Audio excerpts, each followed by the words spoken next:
My name is Erik Lint.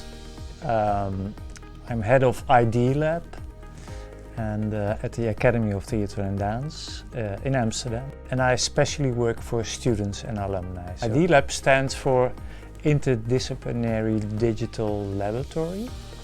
So if you think of the project of Premiere, you can also imagine two overlapping circles with science on the one hand and art on the other hand. And they overlap.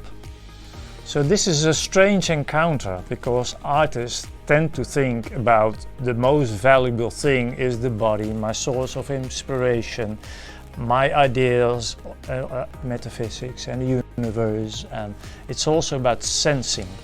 While science is a kind of logic, techno-logic. Science often want to put things into computers, so computer scientists, we are now collaborating.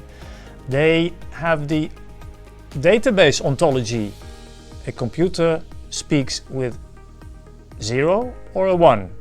So it is this or that. So what we learn from each other is that there is also an in-between zone. There's a whole universe about possibilities. That's why quantum computing becomes very important. So that the speed of communicating between the 0 and the 1, it's a promise for the future. So we're in it to let the body be the initiator and that technologies will follow. I learn the students 3 circles to overlap each other. It's about me.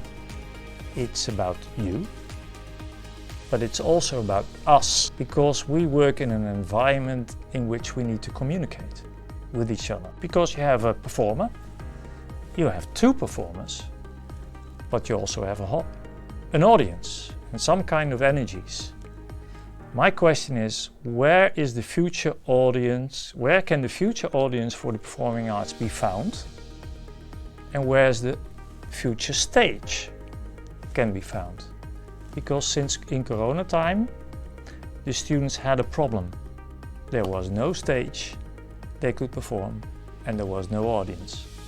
So we had to learn the students to work with technologies to stream their performance or to Twitch their performance, to create avatars of themselves. The scenario of distance learning, which is a scenario we are interested in, comes from the crisis in the Corona crisis, because then our teachers want to instruct students as well who are at home.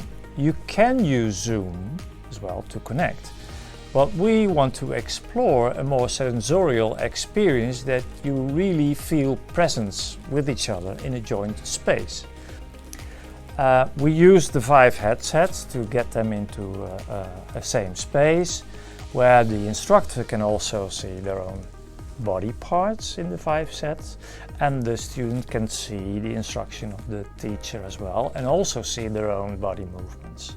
So it has a kind of sustainability value in it, so not travel with whole groups or so keep it easy and simple, but at this moment the technologies are complex. But our goal is to get it minimal, fit in a suitcase, and that you can start and stop and play with your laptop and computer. There's another scenario, a setting we are exploring, and that's to investigate what we can do with motion capture suits. So generate a 3D reconstruction of a moving body. We want to explore what motion capture can do live, in a live setting, on stage, on the performance. So if the moving body is able to generate and trigger sound, then the moving and dancing body can create a composition of sound.